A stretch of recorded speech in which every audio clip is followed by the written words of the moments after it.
आज अपन स्टार्ट करने वाले हैं 12th का फर्स्ट चैप्टर जिसका नाम है विद्युत आवेश तथा विद्युत क्षेत्र। सबसे पहले अपन आवेश के बारे में पढ़ेंगे, फिर अपन विद्युत क्षेत्र के बारे में पढ़ेंगे। बच्चों सबसे पहले अपन हेडिंग डालो विद्युत आवेश, जिसको क्यू से लिखा जाता है। विद्युत आवेश को बच्चों किससे लिखा जाता है? कैपिटल क्यू से लिखा जाता है।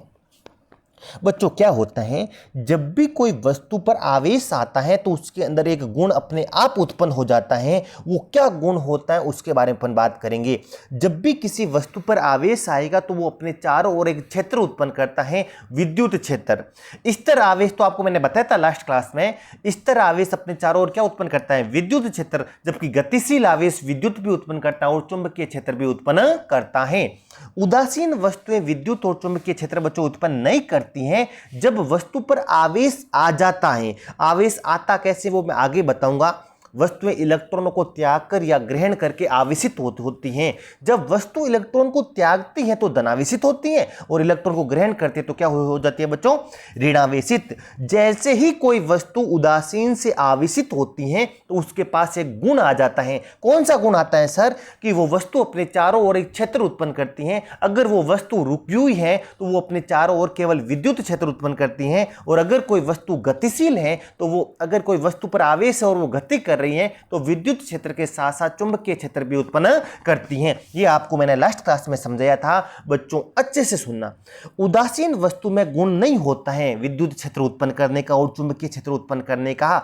जैसे ही कोई वस्तु उदासीन वस्तु इलेक्ट्रॉन को त्यागती है तो वो धनावेशित हो जाती हैं, और कोई उदासीन वस्तु इलेक्ट्रॉन को ग्रहण करती है तो वो ऋणावेशित हो जाती है। चाहे धनावेशित हो चाहे ऋणावेशित हो, उससे बच्चों कोई फर्क नहीं पड़ता है। जैसे ही कोई वस्तु आवेशित हो जाती है तो उस पदार्थ के पास एक ऐसा गुण आ जाता है कि वो अपने चारों ओर क्या उत्पन्न करता है? विद्युत और चुंबकीय क्षेत्र। विद्युत क्षेत्र तो एक रुकी हुई आवेशित वस्तु उत्पन्न करती है, लेकिन जब आवेशित वस्तु गतिशील अगर मान लो गतिशील होती है तो वो विद्युत क्षेत्र के साथ साथ बच्चों चुंबकीय क्षेत्र भी उत्पन्न करती हैं। तो आपको कोई पूछे आवेश क्या होता है तो तुम सिंपल सा बोलना, किसी वस्तु का वह गुण जो अपने चारों ओर विद्युत व चुंबकीय क्षेत्र उत्पन्न करता है। बच्चों केवल आवेशित वस्तुओं के पास ये गुणधर्म होता है, उदासीन वस्तुओं के पास ये गुणधर्म नहीं होता है। तो क्या बोलोगे? आवेशित वस्तुओं के पास एक ऐसा गुण होता है जो उस आवेशित वस्तु के चारों ओर क्या उत्पन्न कर दे बच्चों? विद्युत और चुंबकीय क्षेत्र उत्पन्न कर दे। इसी गुणधर्म को आप किसी वस्तु के इसी गुणधर्म को अपन क्या बोल देते हैं बच्चों? विद्युत आवेश बोल देते हैं। और बच्चों किसी भी आवेशित वस्तु को अपन विद्युत या चुंबकीय क्षेत्र में रखते हैं तो वो विद्युत और चुंबकीय क्षेत्र उस आवेशित वस्तु पर बल भी लगाते हैं। तो आपके दिमाग में दो आइडिया आना चाहिए। पहली चीज तो आवेशित वस्तु विद्युत और चुंबकीय क्षेत्र उत्पन्न करती हैं, और दूसरी बात ये आपके दिमाग में होना चाहिए कि किसी भी आवेशित वस्तु अगर विद्युत और चुंबकीय क्षेत्र में रख दी जाएगी तो वो आवेशित वस्तु एक बल का अनुभव भी करेगी। ये मोस्ट इंपॉर्टेंट चीज है बच्चों। तो बच्चों आवेशित वस्तु की आप ऐसे बोल सकते हो, आवेशित वस्तु किसी वस्तु का वह गुण जो उसके चारों ओर विद्युत व चुंबकीय क्षेत्र उत्पन्न कर दे। इसी गुणधर्म को अपन क्या बोल देते हैं? विद्युत आवेश। और अथवा एक परिभाषा और दी जाती है, किसी वस्तु का वह गुण जो उस वस्तु को विद्युत या चुंबकीय क्षेत्र में रख देने पर। कौन से क्षेत्र में रख देने पर बच्चों? विद्युत या चुंबकीय क्षेत्र में किसी वस्तु को रख देने पर वो वस्तु एक बल का अनुभव करती है। उसी गुणधर्म को विद्युत आवेश कहते हैं बच्चों। उदासीन वस्तु बच्चों ना तो विद्युत क्षेत्र उत्पन्न करती है ना चुंबकीय क्षेत्र उत्पन्न करती हैं, और ना विद्युत क्षेत्र को अनुभव करती हैं ना चुंबकीय क्षेत्र को अनुभव करती हैं। किसी उदासीन वस्तु को किसी विद्युत क्षेत्र के अंदर रख भी दिया जाए तो उस पर कोई बल नहीं लगेगा। किसी उदासीन वस्तु को चुंबकीय क्षेत्र में रख दिया जाए तो भी उस पर कोई बल नहीं लगेगा।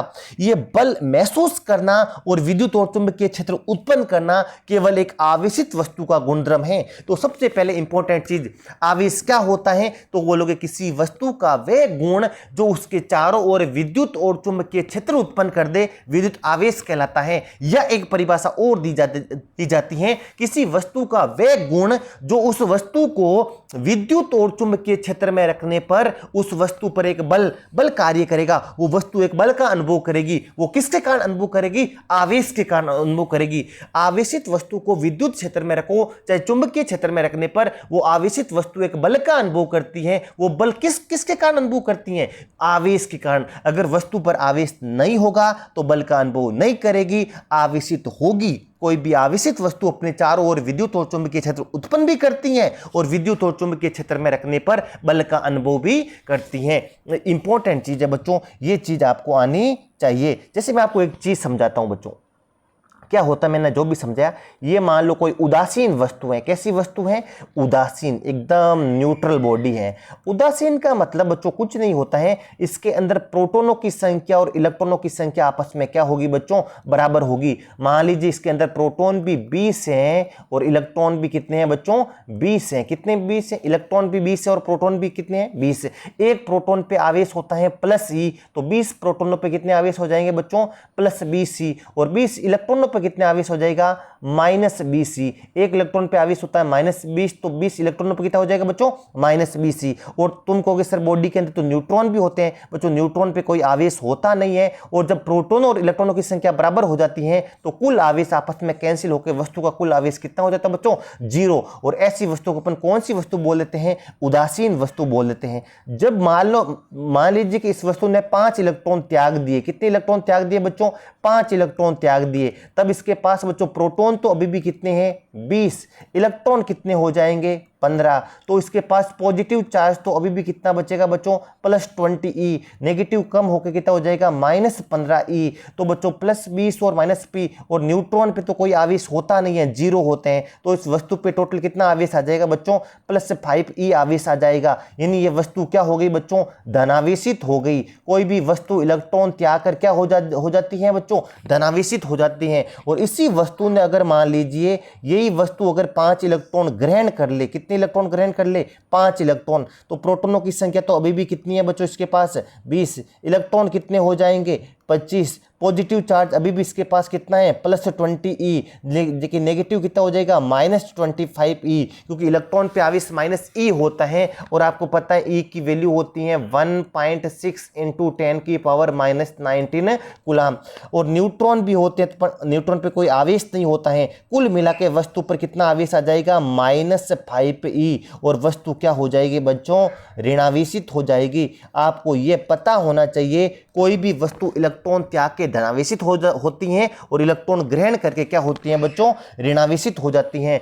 और अब अच्छे से सुनना बच्चों, कोई भी बॉडी हो आवेशित होनी चाहिए, चाहे वो पॉजिटिव हो चाहे नेगेटिव, उससे कोई फर्क नहीं पड़ेगा, पॉजिटिव हो चाहे नेगेटिव। अगर कोई भी आवेशित वस्तु रुकी हुई है, कैसे है बच्चों? रुकी हुई है, तो वो अपने चारों ओर एक क्षेत्र उत्पन्न करती हैं। उस क्षेत्र को क्या नाम दिया जाता है बच्चों? विद्युत क्षेत्र। तो रुकी हुई आवेशित वस्तु केवल अपने चारों ओर केवल एक ही क्षेत्र उत्पन्न करती है, जिसको विद्युत क्षेत्र बोलते हैं बच्चों।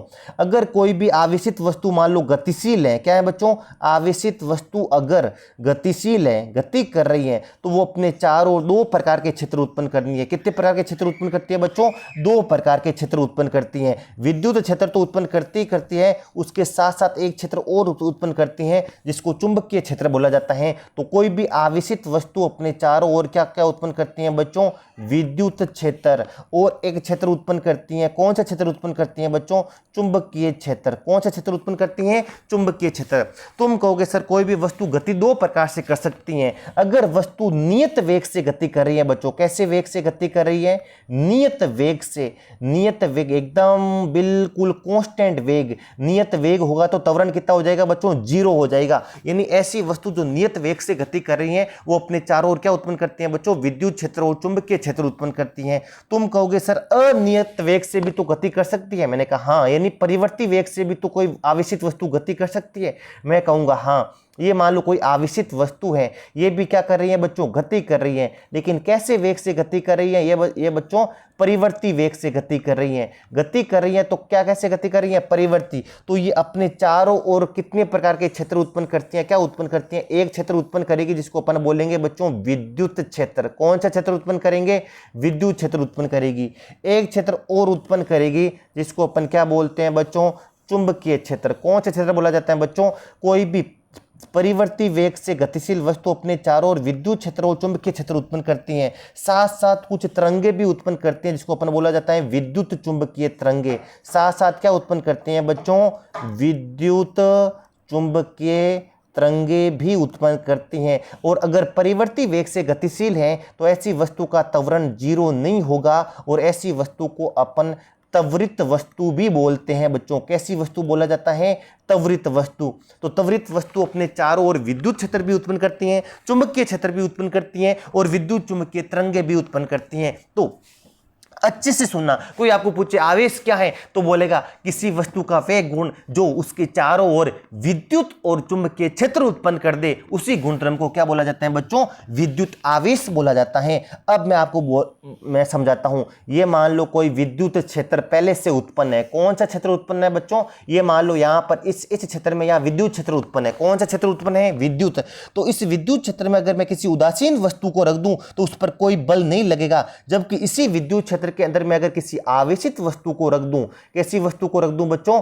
आवेशित वस्तु को रख दूं तो वो आवेशित वस्तु एक बल का अनुभव करेगी। किसका अनुभव करेगी बच्चों? एक बल का अनुभव करेगी। बल किसकी वजह से उत्पन्न वो अनुभव कर रही है? आवेश की वजह से। तो तुम क्या बोलोगे? आवेश किसी वस्तु का वह गुण है जो उस वस्तु के द्वारा या तो विद्युत और अपने चारों ओर क्या उत्पन्न करती है? विद्युत और चुंबकीय क्षेत्र, और अगली चीज वो विद्युत और चुंबकीय क्षेत्र में रखे जाने पर एक बल का अनुभव करती है। इसी गुणधर्म को अपन क्या बोलते हैं बच्चों? विद्युत आवेश। उत्पन्न भी करता है, अनुभव भी करता है। अपने चारों ओर विद्युत और चुंबकीय क्षेत्र उत्पन्न भी करता है आवेश, और आवेशित वस्तु को विद्युत या चुंबकीय क्षेत्र में रखने पर एक बल का अनुभव भी करता है। ये मान लो कि आवेशित वस्तु को जब भी किसी विद्युत क्षेत्र के अंदर रखा जाए, कैसी किसके क्षेत्र के अंदर रखा जाए बच्चों? विद्युत क्षेत्र के अंदर रखा जाए, चाहे वो आवेशित वस्तु स्थिर हो, चाहे रुकी हुई हो, चाहे गतिशील हो, चाहे नियत वेग से हो, चाहे परिवर्ती वेग से हो, कैसी भी आवेशित वस्तु हो, उसको विद्युत क्षेत्र में रखने पर उस पर एक बल लगेगा। इसी गुणधर्म को बल किसकी वजह से वो अनुभव कर रही है? आवेश की वजह से। तो आवेश एक ऐसा गुण है जो विद्युत और चुंबकीय क्षेत्र उत्पन्न भी करता है और विद्युत और चुंबकीय क्षेत्र में रखे जाने पर एक बल का अनुभव भी करता है। ये आई होप आपको ये परिभाषा अच्छे से समझ में आ गई होगी। अब बच्चों आवेश के मात्रक आते हैं। ये मैंने आपको जो है समझाया है, ये आपको लिखने की जरूरत बच्चों नहीं है। केवल आपको सबसे पहले आवेश की परिभाषा लिखनी है। किसी वस्तु का वह गुण जो उसके चारों ओर विद्युत व चुंबकीय क्षेत्र उत्पन्न कर दे या फिर विद्युत व चुंबकीय क्षेत्र में रखे जाने पर वो वस्तु एक बल का अनुभव करे, उसी गुणधर्म को विद्युत आवेश कहा जाता है। अब अगला गुणधर्म देखो बच्चों, आवेश के मात्रक के बारे में पढ़ेंगे। आपने पढ़ा होगा 10th में विद्युत धारा बच्चों, आई का मान क्या होता था? आपने पढ़ा होगा आई, आवेशों के प्रवाह की दर को विद्युत धारा बोला जाता है। तो यहां से अगर मैं Q की वैल्यू निकालूंगा तो Q की वैल्यू कितनी हो जाएगी बच्चों? I into T. आई का मात्रक होता है एम्पियर, टी का मात्रक होता है सेकंड। तो कूलाम का ऐसा ही मात्रक बच्चों कोई पूछे तो क्या बोलोगे कि कूलाम का ऐसा ही मात्रक एम्पियर इंटू सेकंड होता है, और इसी को अपन शॉर्टकट में क्या बोल लेते हैं बच्चों? कूलॉम बोल लेते हैं। और कूलॉम को किससे लिखा जाता है बच्चों? कूलाम को किससे लिखा जाता है? C से लिखा जाता है। आगे आपको अगर इसकी विमा पूछे, आवेश की विमा क्या होती है, तो बच्चों सेकंड की विमा, समय की विमा होती है T1 और एम्पियर की विमा होती है A1। तो इसकी विमा होती है बच्चों T1 A1। कोई इसका सीजीएस मात्रक पूछे तो सीजीएस मात्रक आप ESU बता सकते हो। ESU या फिर ESU को क्या बोला जाता है? स्टेट कूलाम, और इसी को और क्या बोला जाता है? फ्रैंकलिन। और ESU की फुल फॉर्म होती है बच्चों इलेक्ट्रोस्टैटिक यूनिट। क्या होती है बच्चों? ESU की फुल फॉर्म होती है इलेक्ट्रोस्टैटिक यूनिट। ये इंपॉर्टेंट चीज है बच्चों। आवेश के सीजीएस मात्रक के 3 नाम होते हैं, चाहे आप ESU बोलो, चाहे आप स्टेट कूलाम बोलो, चाहे आप फ्रैंकलिन बोलो, तीनों नाम होते हैं बच्चों। अब आपको पूछेगा सर ESU और कूलाम में क्या रिलेशनशिप है, तो 3 × 10⁹ ESU मिलेंगे तब एक कूलाम का निर्माण होगा बच्चों। तब कितना कूलाम बनेगा? एक कूलाम। और ESU के बारे में एक चीज मैं और बता देता हूं, ESU आवेश का सबसे छोटा मात्रक होता है बच्चों। आपको कोई पूछे आवेश का सबसे छोटा मात्रक क्या होता है, तो उसको ESU बोलते हैं। ESU को ही फ्रैंकलिन बोलते हैं, ESU को ही स्टेट कूलाम बोलते हैं। कोई पूछे आवेश का सबसे बड़ा मात्रक कौन सा होता है, तो बच्चों फैराडे होता है। और 96,500 कूलाम मिलते हैं तब एक फैराडे का निर्माण होता है। यह आपको आना चाहिए। आवेश के अन्य मात्रक आपको कभी कभी, एक कूलाम आवेश का बच्चों बहुत बड़ा मात्रक होता है, तो आवेश के मात्रक आपको सवालों में कभी आपको माइक्रो कूलाम मिलेगा, कभी आपको नैनो कूलाम मिलेगा, कभी आपको पिको कूलाम मिलेगा।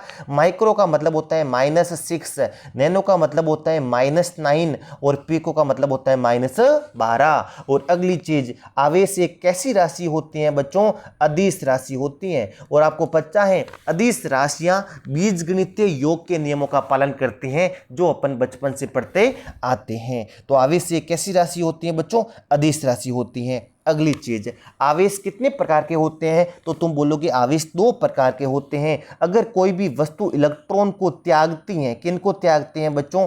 इलेक्ट्रॉन को त्यागती हैं, तो उस पर कौन सा आवेश आता है? धनावेश। तो इलेक्ट्रॉन त्यागेगी तो उदासीन वस्तु में तो इलेक्ट्रॉन और प्रोटॉन बराबर होते हैं। जब वस्तु इलेक्ट्रॉन को त्यागती है तो इलेक्ट्रॉनों की संख्या में क्या आ जाती है बच्चों? कमी। जब भी वस्तु में इलेक्ट्रॉनों की कमी आती है तो वस्तु पर कौन सा आवेश आ जाता है? धनावेशित। धनावेश। और धनावेशित वस्तु में प्रोटॉनों की संख्या इलेक्ट्रॉनों की संख्या से हमेशा क्या होती है बच्चों? ज्यादा होती है। ऋणावेश, जब भी कोई वस्तु इलेक्ट्रॉन को ग्रहण करती है, किसको ग्रहण करती है बच्चों? जब भी कोई वस्तु बाहर से इलेक्ट्रॉन ग्रहण करती है तो उस वस्तु पर कौन सा आवेश आता है? ऋणावेश आता है। और ऋणावेशित वस्तु में इलेक्ट्रॉनों की अधिकता होती है, मतलब इलेक्ट्रॉनों की संख्या प्रोटॉनों की संख्या की तुलना में क्या होती है बच्चों? ज्यादा होती है। और उदासीन वस्तु में इलेक्ट्रॉनों और प्रोटॉनों की संख्या क्या होती है बच्चों? बराबर होती है। और अगली चीज मैं बता रहा हूं, आवेशन। किसी भी वस्तु को, उदासीन वस्तु को आवेशित करना हो तो उसकी 3 विधियां होती हैं बच्चों। आवेशन की टोटल कितनी विधियां होती हैं? 3। ये भी बच्चों इंपॉर्टेंट है। अच्छा टॉपिक है बच्चों, इसको आपको समझना पड़ेगा। आवेशन की कितनी विधियां होती हैं? 3। आवेशन का मतलब क्या होता है कि किसी भी उदासीन वस्तु को आवेशित करने की प्रक्रिया ही आवेशन कहलाती है। आवेशन की टोटल मुख्य रूप से 3 विधियां होती हैं। पहली विधि होती है घर्षण द्वारा। किसके द्वारा होती है बच्चों? घर्षण द्वारा। और ये विधि सामान्यतः कुचालकों में होती है। कुचालक वस्तुओं को आवेशित करने का तरीका होता है घर्षण के द्वारा। इस विधि द्वारा कुचालकों को आवेशित किया जाता है। किनको? आगे मैं पढ़ाऊंगा आपको कुचालक क्या होता है, चालक क्या होता है, अर्धचालक क्या होता है। जब अपन अर्धचालक पढ़ेंगे तो बहुत डिटेल से पढ़ेंगे। कुचालक क्या होता है? जिसमें विद्युत का आसानी से चालन ना हो, आसानी से विद्युत का प्रवाह ना हो, उनको कुचालक बोलते हैं। चालक, जिसमें विद्युत का आसानी से प्रवाह हो, उनको क्या बोलते हैं बच्चों? चालक। आपने कभी 10th में पढ़ा होगा चालक और कुचालक। जैसे कोई रबड़ हो गया, प्लास्टिक हो गया, ये सब क्या होते हैं बच्चों? कुचालक होते हैं। जैसे कोई कपड़ा हो गया, रबड़, प्लास्टिक, ये सारे क्या होते हैं बच्चों? कुचालक। और किसी भी वस्तु को, कुचालक वस्तु को आपको आवेशित करना है तो उस विधि का नाम है घर्षण विधि। घर्षण विधि द्वारा सामान्यतः कुचालकों को आवेशित किया जाता है। अच्छे से सुनना बच्चों, इंपॉर्टेंट विधि है।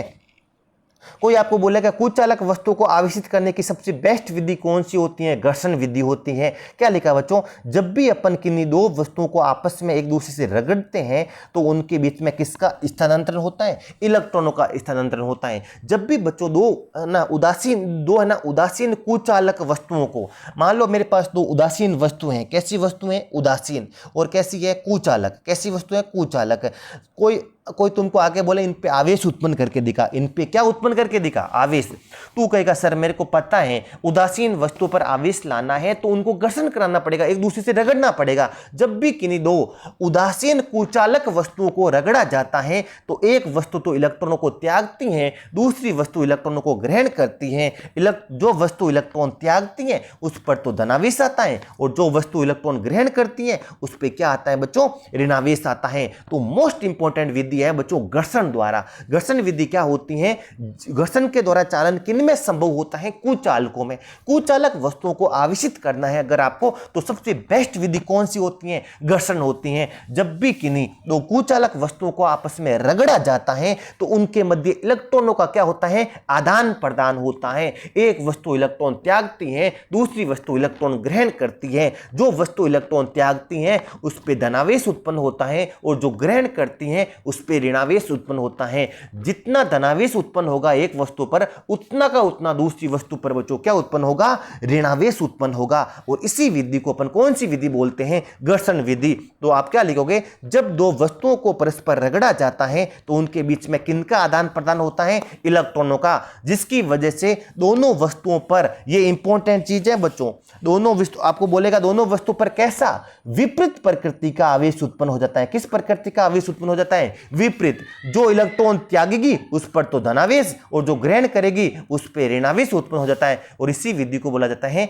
घर्षण विधि द्वारा कुचालक वस्तुओं का आवेशन। जैसे मैं किसी कांच की छड़ को, बच्चों मान लो कोई उदासीन कांच की छड़ है और एक रेशमी कपड़ा भी उदासीन है, इनको आपस में रगड़ता हूं तो मैं कुछ समय के बाद देखूंगा कि कांच की छड़ पे कैसा आवेश उत्पन्न हो जाता है, धनावेश, और रेशमी कपड़े पे कैसा आवेश आ जाता है, ऋणावेश। ये इंपॉर्टेंट सवाल है, आपके एग्जाम में आया हुआ है कि कांच के छड़ को रेशमी कपड़े से रगड़ते हैं तो कांच की छड़ पर कौन सा आवेश आता है, धनावेश आता है। अगला चीज बच्चों, किसी ने कहा मैं तो सर एबोनाइट की छड़ लूंगा, एबोनाइट एक कुचालक पदार्थ होता है बच्चों, कि एबोनाइट की छड़ को मैं ऊन से रगड़ूंगा, ऊन के कपड़े से, तो बच्चों इस टाइम ऑपोजिट होता है, ऊन के कपड़े पे धनावेश आता है और एबोनाइट की छड़ पे कौन सा आवेश आता है बच्चों, ऋणावेश उत्पन्न हो जाता है। जैसे बच्चों मैं आपको एक एग्जाम्पल के द्वारा समझाता हूं, मेरे पास मान लो ये कोई दो कुचालक वस्तुएं हैं, देखो अच्छे से समझाते हैं आपको, ये विधि आपको आनी चाहिए, सिंपल सी विधि, इसमें कुछ मान लो ये मेरे पास दो कुचालक कोई छड़े हैं, कैसी छड़े हैं बच्चों,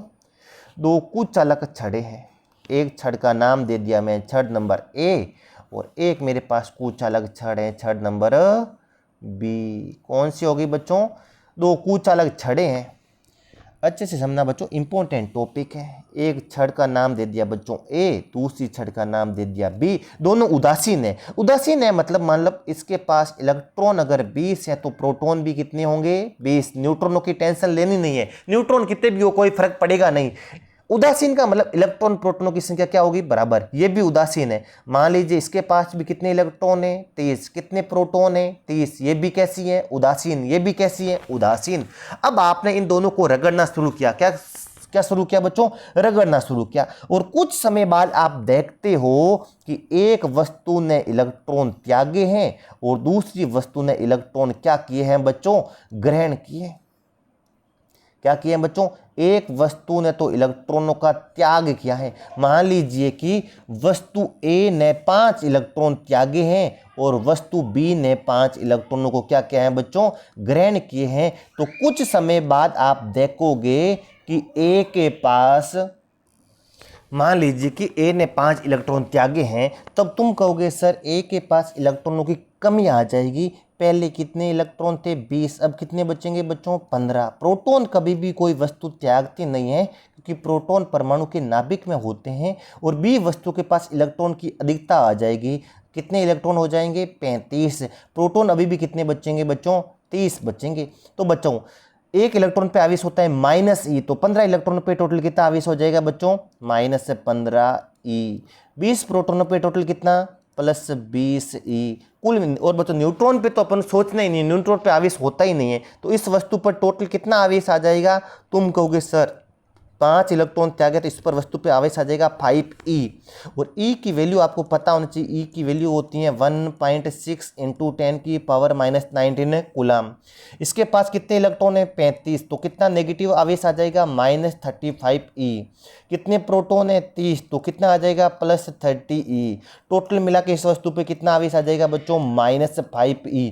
तुम कहोगे सर ये वस्तु तो ऋणावेशित हो जाएगी, कैसी हो जाएगी, ऋणावेशित, और ये वस्तु क्या हो जाएगी बच्चों, धनावेशित। और इस वस्तु पर जितना धनावेश आएगा उतना का उतना इस वस्तु पर क्या आ जाएगा बच्चों, ऋणावेश आ जाएगा। इसी विधि को अपन क्या बोलते हैं, घर्षण द्वारा आवेशन। ये कुचालक वस्तुओं में संभव होता है, एक वस्तु इलेक्ट्रॉन त्यागती है, दूसरी ग्रहण करती है, एक धनावेशित होती है, दूसरी ऋणावेशित हो जाती है। जितना धनावेशित वस्तु पर धनावेश उत्पन्न होता है उतना का उतना ऋणावेशित वस्तु पर क्या उत्पन्न होता है बच्चों, ऋणावेश उत्पन्न हो जाता है। और इसी विधि को बोलते हैं घर्षण द्वारा आवेशन। किसके द्वारा आवेशन, घर्षण द्वारा आवेशन। अगली विधि देखो, अगली विधि है बच्चों चालन विधि। कौन सी विधि, चालन विधि। यह विधि केवल बच्चों चालकों में संभव है, कुचालकों में संभव नहीं है। यह विधि केवल किसमें संभव है बच्चों, चालकों में। घर्षण विधि किसमें संभव थी, कुचालकों में। यह किसमें संभव है बच्चों, केवल चालकों में। जब किसी एक मेरे पास आवेशित चालक है और एक आपके पास अनावेशित यानी आवेश रहित चालक है, जब भी किसी आवेशित चालक को एक अनावेशित चालक से स्पर्श कराया जाए, संपर्क कराया जाए, टच कराया जाए, तो जो उदासीन था, आवेश रहित चालक था, जो जिस पर आवेश नहीं था, आवेशहीन चालक था, उस पर भी उसी प्रकृति का आवेश उत्पन्न हो जाता है। इसी विधि को बोलते हैं बच्चों चालन विधि द्वारा आवेशन। इंपॉर्टेंट है, ये आप लिख लीजिए, इंपॉर्टेंट चीजें बच्चों। होता क्या है चालन विधि द्वारा, क्या होता है, जब भी किसी आवेशित चालक को अन्य आवेश रहित यानी उदासीन चालक से स्पर्श कराया जाता है, तो उदासीन, आवेश रहित का मतलब बच्चों उदासीन होता है, तो उदासीन चालक पर भी उसी प्रकृति का, यानी जो आवेशित चालक पे आवेश था उसी प्रकृति का, देखो घर्षण में विपरीत प्रकृति का आवेश उत्पन्न होता है, चालन विधि में उसी प्रकृति का आवेश उत्पन्न होता है। इसको आप हाईलाइट कीजिए, मैं समझाऊंगा अभी, तब आपको अच्छे समझ आएगा। घर्षण में विपरीत प्रकृति का आवेश उत्पन्न होता है, जबकि चालन विधि में उसी प्रकृति का आवेश उत्पन्न हो जाता है। इसी विधि को अपन क्या बोलते हैं बच्चों, क्या बोलते हैं, चालन द्वारा आवेशन। इसको मैं आपको थोड़ा अच्छे से समझाता हूं, फिर आपको अच्छा लगेगा। जैसे बच्चों मैं आपको समझाता हूं, जैसे मेरे पास एक कोई आवेशित चालक गोला है। कैसा गोला है बच्चों, इससे तो काम चलेगा नहीं। जैसे मैं आपको समझाता हूँ, ये आपको लिखना नहीं है, आपको केवल समझना है। जैसे मेरे पास एक आवेशित चालक गोला है। कैसा गोला है बच्चों, आवेशित है। ये गोला आपका आवेशित है। आवेशित मतलब इसके ऊपर क्या है बच्चों, आवेश है। ये आवेशित चालक गोला है। इसके पास एक गोला, मान लीजिए ये एक गोला और है मेरे पास, लेकिन ये अनावेशित है, इसके ऊपर कोई आवेश नहीं है, आवेश रहित है, कुचालक है। कैसा है बच्चों, कुचालक। जब इस आवेशित गोले को ले जाकर इस अनावेशित गोले के से संपर्क कराया जाए, टच कराया जाए, क्या कराया जाए बच्चों, टच, स्पर्श कराया जाए। क्या कराया जाए बच्चों, इन दोनों को स्पर्श कराया जाए। जैसे ये मेरे पास कैसा गोला था, आवेशित, ये अपने पास कैसा गोला है बच्चों, आवेश रहित। कैसा गोला है, जैसे ही बच्चों आवेश वाले गोले को अनावेशित गोले से टच कराया जाए तो कुछ आवेश, इसका मान लो ये इसके ऊपर आवेश था, जैसे टच कराऊंगा कुछ आवेश, इसका धनावेश किस पे चला जाएगा बच्चों, आवेश रहित पे चला जाएगा। एक बार टच करके आप फिर से इनको जब अलग अलग करोगे, क्या करोगे, फिर से इन दोनों गोलों को आप अलग अलग कर दोगे, तो इसके ऊपर तो धनावेश में थोड़ी बहुत कमी आएगी। धनावेश में क्या आएगी, पहले मान लो कितना है, 3 4 5 6 7 बनाई। अब मान लो इसके ऊपर धनावेश में कुछ कमी आएगी, और जो धनावेश में कमी आएगी वो किस पर उत्पन्न हो जाएगा, दूसरे पर उत्पन्न हो जाएगा। इंपॉर्टेंट चीज है बच्चों, जब भी किसी आवेशित चालक को आवेश रहित चालक के संपर्क में लाया जाए तो आवेश रहित चालक पर भी उसी प्रकृति का, इस पर धनावेश है तो इस पर भी कौन सा आवेश उत्पन्न होगा, उसी प्रकृति का आवेश उत्पन्न हो जाता है। इस प्रक्रिया को बोला जाता है बच्चों चालन द्वारा आवेशन। जब अपन अगला चैप्टर पढ़ेंगे विद्युत विभव, तब ये मैं आपको मेथड बहुत अच्छे से समझाऊंगा, कितना आवेश जाएगा, कि इस चालक के आवेश में कितनी कमी आएगी, दूसरे आवेश के चालक में कितनी वृद्धि होगी, कितना आवेश एक चालक से दूसरे चालक की ओर जाता है, कब तक जाएगा, क्यों जाएगा, कैसे जाता है, सब कुछ अपन सेकेंड चैप्टर में पढ़ेंगे। अब आपको केवल इतना आइडिया होना चाहिए, जब भी किसी आवेशित चालक को एक उदासीन चालक से टच कराया जाए, संपर्क कराया जाए, तो आवेशित चालक तो उदासीन चालक पर भी उसी प्रकृति का आवेश आ जाता है। इस प्रक्रिया को आवेशन विधि बोलते हैं। जैसे मैं आपको एक एग्जांपल और समझाता हूँ। ये मान लो मेरे पास एक गोला है, ऋणावेशित गोला है। कैसा गोला है बच्चों, और एक गोला मेरे पास चालक गोला और है, वो उदासीन है। कैसा है बच्चों, उदासीन, एकदम उदासीन है। कैसा है बच्चों, एकदम उदासीन। अब मैं इनको एकदम एक दूसरे के संपर्क में लेके आ गया। किसके संपर्क में, पहले एक दूसरे से बहुत दूर दूर थे, अब मैंने दोनों को एक दूसरे के संपर्क में ले आया। किधर लेके आ गया बच्चों, संपर्क में। अब जैसे संपर्क में ले जाके फिर इनको फिर से अलग कर दूंगा ना, अब मान लो फिर से मैंने पहले एक दूसरे से बहुत दूर थे, फिर मैंने इन दोनों को एक दूसरे के संपर्क में लाया, फिर वापस से दूर कर दिया, फिर वापस से क्या कर दिया, दूर। तो तुम देखोगे पहले चालक के ऋणावेश में कुछ कमी आ जाएगी बच्चों। क्या आ जाएगी, कमी। पहले आपने कितने दिखाए हैं 7, 1 2 3 4 5 6 7, यानी ज़्यादा आवेश। अब कितना दिखाओगे केवल 5।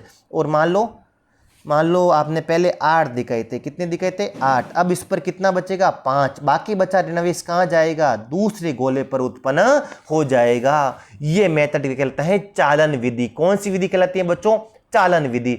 अब आपको अच्छे से समझना है चालन विधि क्या होती है। जब भी किसी आवेशित चालक को उदासीन चालक के संपर्क में लाया जाए तो उदासीन चालक में भी उसी प्रकृति का आवेश उत्पन्न हो जाता है।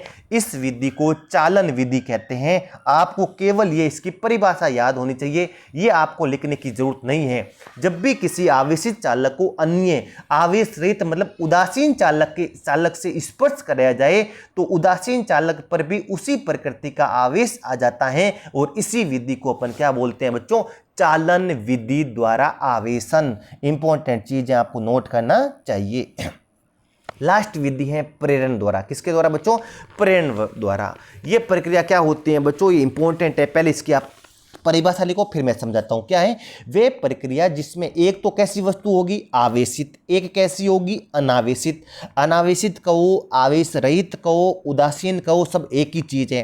इस प्रक्रिया में भी बताओ कितनी वस्तुएं होती हैं बच्चों, 2, एक आवेशित और एक अनावेशित। तुम कहोगे सर चालन में भी तो यही होता है आवेशित और अनावेशित। मैंने कहा हाँ बच्चों सेम, इसमें भी कितनी वस्तुएं होती हैं 2। चालन में तो एक दूसरे से स्पर्श कराया जाता है, इसमें अपन बिना स्पर्श कराए, स्पर्श नहीं कराएंगे, दोनों वस्तुओं को स्पर्श कराए बिना वहां पर तो समान प्रकृति का आवेश उत्पन्न होता है, और यहां पर कैसी प्रकृति का आवेश उत्पन्न होता है, विपरीत प्रकृति का आवेश उत्पन्न कर दिया जाए। इस विधि को क्या बोलते हैं बच्चों, प्रेरण विधि। इंपॉर्टेंट है, पहले लिखो इसकी परिभाषा। इस विधि में भी कितनी वस्तुएं होती हैं 2, एक को आवेशित होना आवश्यक है, एक वस्तु को आवेशित होना आवश्यक है, और एक वस्तु अनावेशित है जिसको अपन को आवेशित करना है, जिसको अपन को क्या करना है बच्चों, आवेशित करना है। शर्त क्या है, टच नहीं कराना है, बिना संपर्क, बिना टच कराए। और इस प्रक्रिया में हमेशा बच्चों विपरीत प्रकृति का आवेश उत्पन्न होता है, और इस विधि को बोलते हैं प्रेरण विधि। कौन सी विधि बोला जाता है बच्चों, प्रेरण विधि।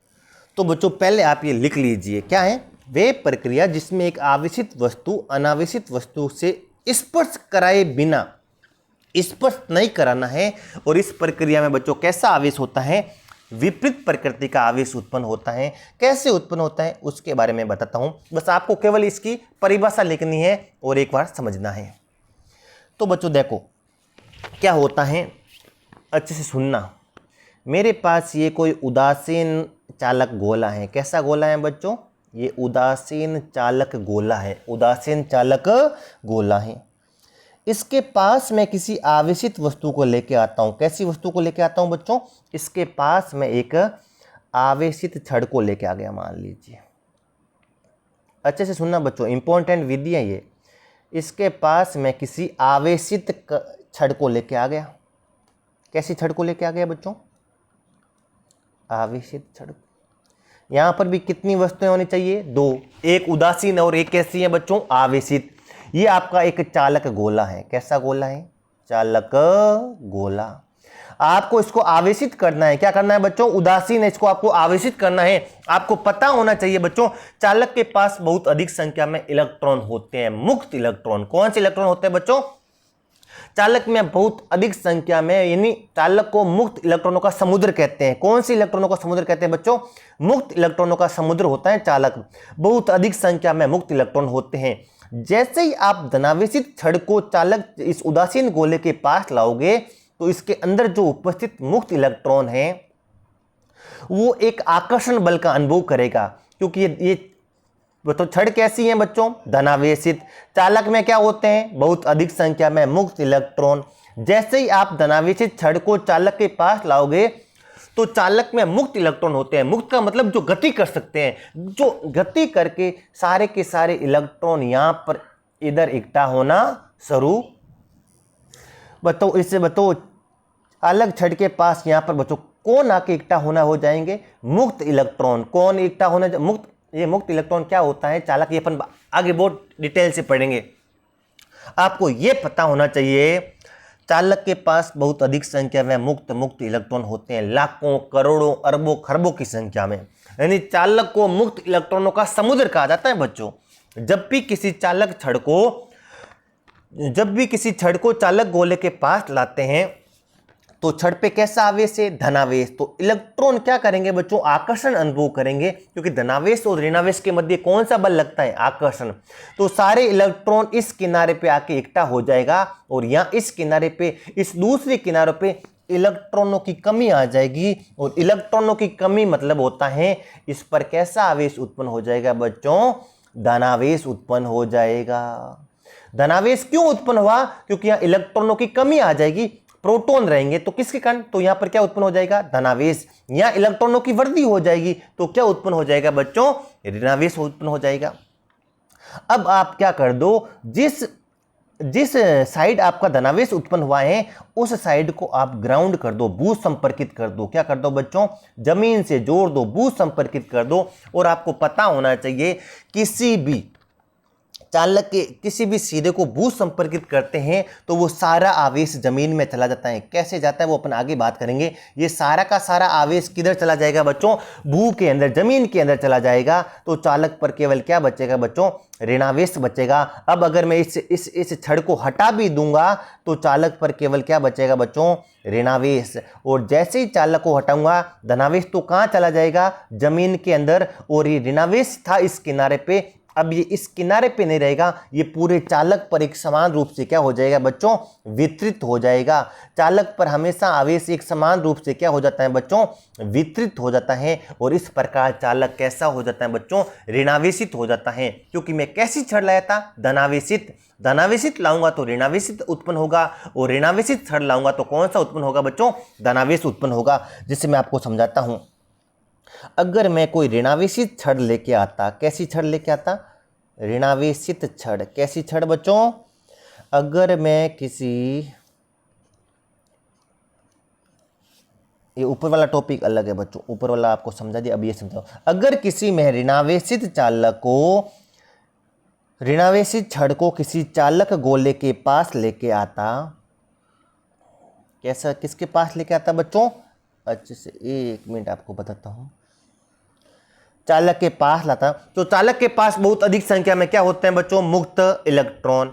जैसे इसको स्पर्श नहीं कराना बच्चों, केवल पास में लाना है, संपर्क नहीं कराना है, पास में लेके आना है, केवल थोड़ा दूरी रखनी है बीच में।